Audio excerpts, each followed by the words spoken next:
Bio Bio Televisión, con el auspicio de Mundo Empresas, actualiza tu negocio con la conexión del futuro. Presenta Radiograma.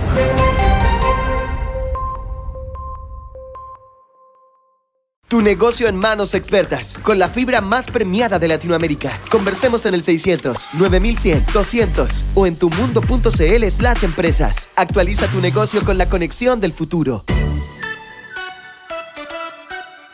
Hoy se cumplen 2 años del plebiscito de salida en el que se rechazó la propuesta de nueva constitución elaborada por la Convención Constitucional. El oficialismo reconoció que posterior a la derrota electoral hubo un cambio de rumbo, incluso de las prioridades del gobierno, pero reiteró el llamado a no olvidar las demandas que provocaron el estallido social. La derecha, en tanto, realizará actividades en distintas ciudades del país para conmemorar la fecha. María José de la Barra, muy buenos días. Hola, María José.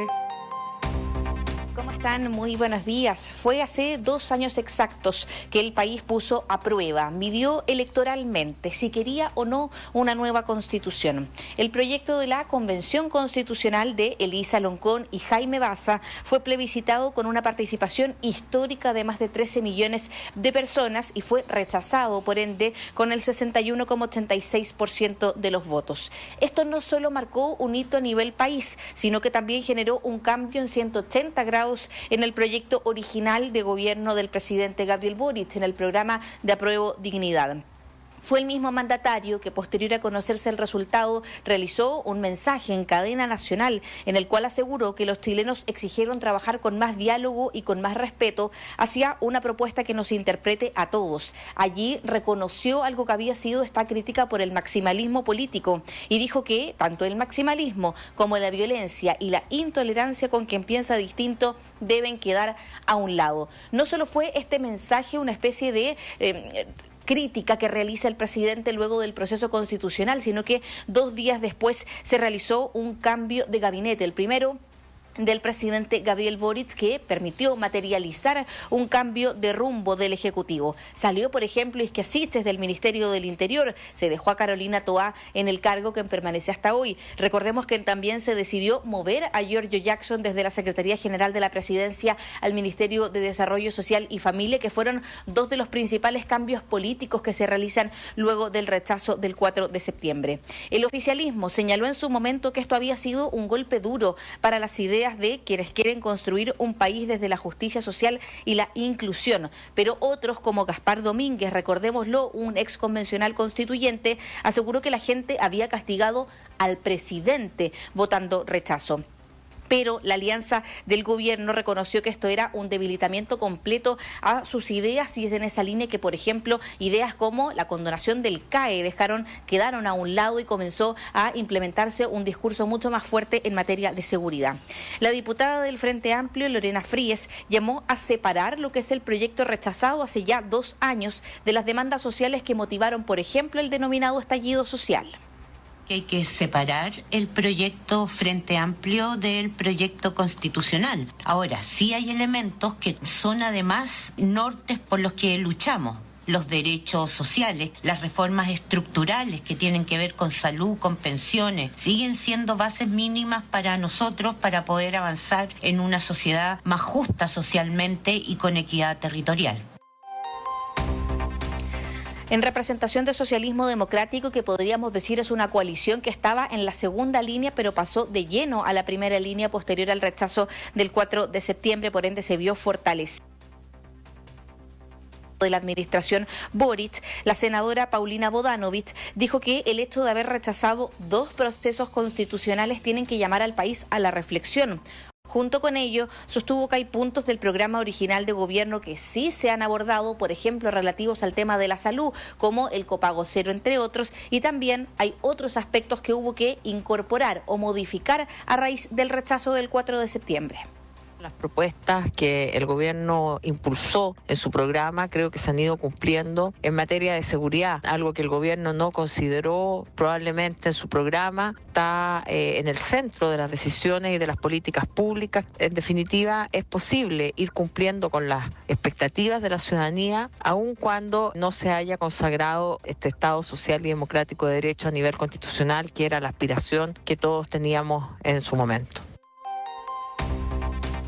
La derecha, en tanto, que recordemos estamos en periodo de campaña, va a realizar distintas actividades rememorando este día y haciendo un llamado a la unidad, básicamente. Recordemos que la derecha en el proceso de negociación electoral para las municipales de octubre tuvo una división importante y además todo con el marco del caso Hermosilla han estado bastante en silencio, o podríamos decir con un mensaje un poco más debilitado en las últimas jornadas. Por ende, la arremetida durante esta jornada va a ser importante. El Partido Republicano va a realizar posteos en redes sociales en referencia a los 2 años del plebiscito, con los contenidos de la propuesta y también con el rol del gobierno en el apruebo, que fue un aspecto que también se tomó el debate público posterior al rechazo del 4 de septiembre. Ustedes pueden ver, de hecho, en biobiotv.cl parte de los afiches que va a comenzar a difundir desde muy temprano en la mañana el Partido Republicano en el marco de la conmemoración de este día, con figuras alusivas, por ejemplo, a las elecciones municipales, algunas de ellas que van a la reelección,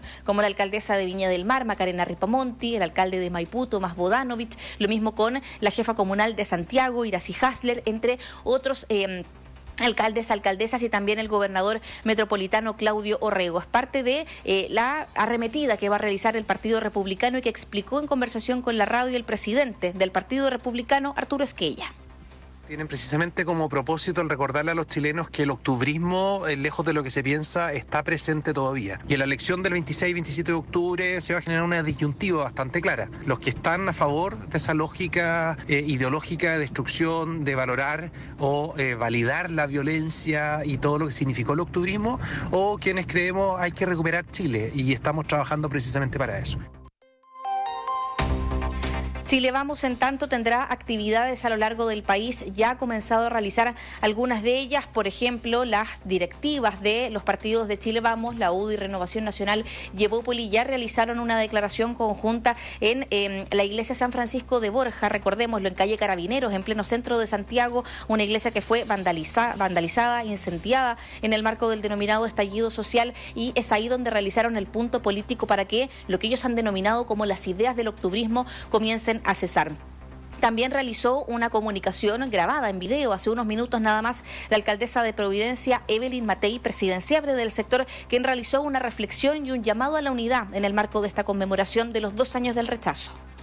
Quienes votamos rechazo lo hicimos porque queremos otro país, un Chile en el que el esfuerzo nos haga mejores, en el que podamos vivir en paz, un Chile de progreso y de libertad. El unirnos y trabajarnos juntos nos permite grandes cosas, y si fue posible hace 2 años, de seguro podremos enfrentar con éxito la delincuencia y los problemas económicos que afectan a las familias chilenas.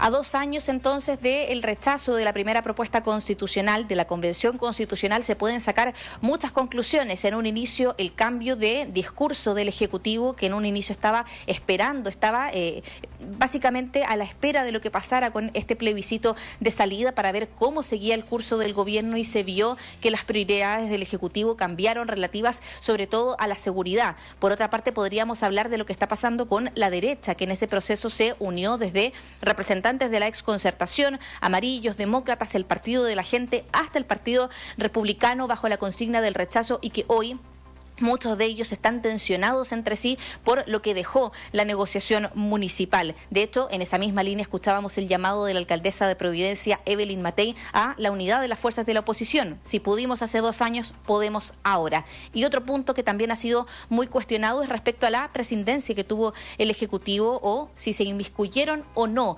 respecto a la campaña del apruebo en el periodo constitucional, cuando estábamos en campaña para este plebiscito de salida del 4 de septiembre de 2022. Contraloría General de la República en su momento determinó que se había mantenido la presidencia, pero siguen existiendo críticas y cuestionamientos a la decisión del entonces Contralor Jorge Bermúdez. Caterín Tomás.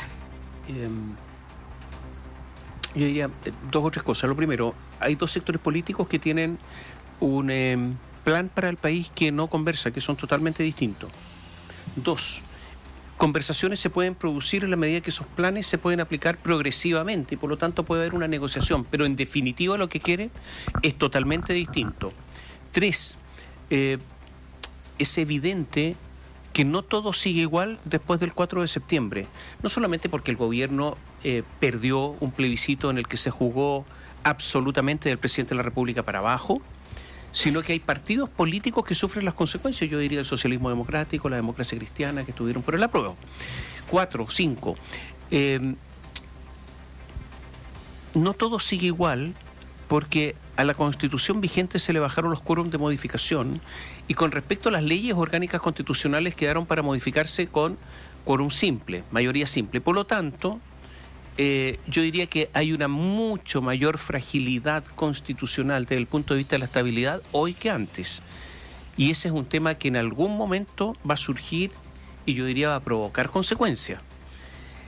Por último, hay que señalar que la crisis de seguridad que vive el país posiblemente escondan todos los otros problemas que tenemos, que son muchísimos, en un país que está con muchos problemas económicos y profundísimos problemas económicos. Si se revisa la legislación que se ha dictado en los últimos tiempos, digamos, tomemos los últimos 5 años, la pregunta es si esa legislación afecta o no al crecimiento económico, por ejemplo, que son cuestiones que no se discuten ni se ven. Y el crecimiento económico es fundamental para que haya una mejor calidad de vida. Difícil todo lo que viene, muy difícil, pero yo creo que los proyectos siguen estando ahí. Son proyectos que están vigentes, y como dijo Jaime Baza el otro día, en una entrevista, creo que al diario La Tercera, dijo, mira, en política hay algunas derrotas, pero son derrotas de algunas batallas, pero la lucha continúa, todo está vigente y el plan sigue. Así que está todo por verse, María José, creo yo. Está todo por verse, y gran parte de las ideas, de hecho, que Jaime Baza planteaba en esa entrevista y que también han sido recogidas, por ejemplo, por representantes del Frente Amplio, vamos a ver si nuevamente reflotan en el periodo de campañas electorales, porque acá hay algunos lugares donde el Frente Amplio va dividido con socialismo democrático, sobre todo en gobernaciones regionales, y quizá ahí se va a poner el punto entre los dos mundos de la izquierda de hoy, quienes hoy día relevan algunos de los puntos que ponía sobre la mesa la propuesta constitucional rechazada del 4 de septiembre, y quienes se enfocan de lleno en seguridad, que es un punto importante. Se ha monopolizado el tema de la seguridad, se ha puesto como el único gran caballito de batalla, podríamos decir, de las distintas fuerzas políticas de cara al proceso de elecciones que se viene y que ya comenzó el periodo de campaña, pero quizá estas ideas de las que habla Jaime Baza, de las que planteaba Elisa Loncón o Gaspar Domínguez, lo que era conocido como la lista del pueblo, e incluso el gobierno antes del rechazo del 4 de septiembre, reflotan, vuelven a ponerse sobre la mesa. Ya sabemos que el tema, por ejemplo, educacional ha sido un tema que el Ejecutivo ha dejado quizá un poco en la segunda línea y que puede reflotar nuevamente. ¿Qué iba a pasar con la propuesta, por ejemplo, de la condonación del CAE, que era una idea que recogía el Frente Amplio y que ahora está un poco escondida a la espera de la propuesta que va a entregar, por ejemplo, el ministro de Educación, Nicolás Cataldo, que es una propuesta que no se ha socializado en un 100%? Ahí van a reflotar las ideas que, podríamos decir, se habían dejado debajo de la alfombra posterior del rechazo. Entonces todo va a quedar un poco a la espera del periodo de campañas que va a comenzar o que ya comenzó, y vamos a ver si es que efectivamente estas ideas aflotan, reflotan o quedan nuevamente relegadas ante la urgencia que sabemos es imperante de la crisis de seguridad. Claro, ¿qué pasa finalmente también con las reformas anunciadas en campaña? Que si es que hay alguna que esté bien expectada, podría ser la reforma de pensiones, que no tiene nada que ver con la que se presentó originalmente, por lo menos en campaña o en el programa de gobierno, pero las demás, tú mencionabas el crédito con aval del Estado, pero había también tema de educación, tema de salud, tema de pensiones. No pasa mucho. A ver, mira, en estos momentos la principal figura de la oposición, perdón, del oficialismo, ¿quién es? Saco al presidente Gabriel Boric, obviamente. ¿Quién es la principal figura del oficialismo? Michelle Bachelet. A mi juicio, Michelle Bachelet. Michelle Bachelet estuvo absolutamente jugada por el apruebo. Absolutamente. Bueno, por eso ahora se sacan fotos con ella y no con el presidente Boric para la campaña. Bueno, y resulta que Michelle Bachelet tiene un apoyo enorme en estos momentos.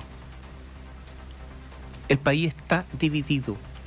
Absolutamente. No le gustó ese proyecto constitucional, pero algunos dicen que no le gustó simplemente por el tema del aborto, por la plurinacionalidad, por ese tipo de cosas. Asuntos más de forma incluso. Que incluso cosas que las podrían haber sacado y no habría cambiado tanto el asunto. Ese fue el error garrafal. Pero porque resulta que hay que recordar que las encuestas daban ganador el apruebo hasta antes del asunto del aborto. Entonces, errores garrafales. Pero el país sigue estando sumamente dividido y no se vislumbra una solución a esa división. Por lo tanto, hoy día la celebración, sí, es una celebración de quienes ganaron y ganaron por una mayoría enorme, casi el 62%, 61,9%. Fue una mayoría enorme, pero el país sigue dividido. Vamos a ver qué es lo que ocurre y estaremos atentos a los mensajes, incluso a la comunicación no verbal que nos entreguen hoy día los actores políticos. Hay que aplicar la semiología, digámoslo así. María José, esperemos a ver qué pasa en el día de hoy. Sí, hay que hacer una lectura de los mensajes, de las distintas eslogans, porque hay que recordar que esto no es solamente conmemoración. Estamos en campaña y en política algunos dicen todo vale, no comparto esa opinión, pero efectivamente es lo que vamos a ver durante quizás la jornada de hoy, haciendo alusión, aprovechando este momento político que puede ser... podríamos decir, un rayito de sol para la oposición que con el caso Hermosilla han estado bastante en silencio. Hay que decirlo, hay que recordarlo. Gracias. Majo. Que estén. Bio Bio Televisión, con el auspicio de Mundo Empresas, actualiza tu negocio con la conexión del futuro. Presentó Radiograma.